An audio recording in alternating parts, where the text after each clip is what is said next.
First, you'll see the KEY1, KEY2, and GND wires on the radio harness.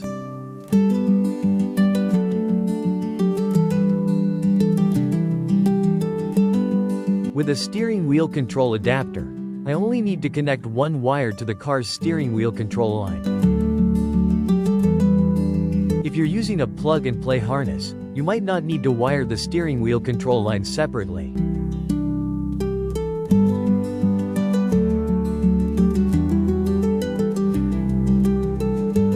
Once the wiring is done, turn on the radio and open the steering wheel app. This is where we'll set up the key mapping.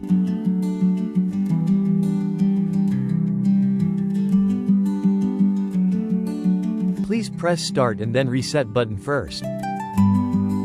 Now I tap the function on the screen, like volume up, and press the matching button on the steering wheel.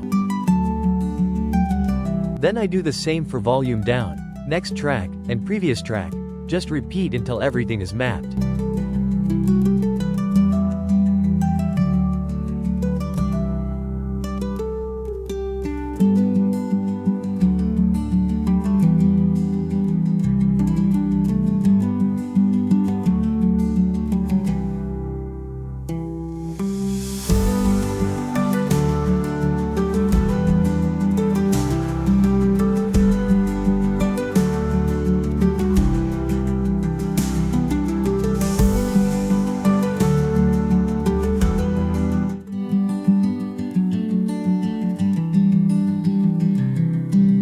Alright, time to test.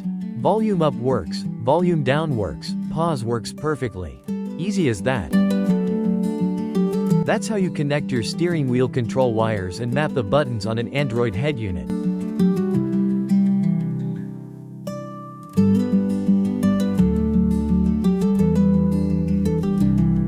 If you're installing one yourself, just take your time, double check the wiring, and you'll be good to go.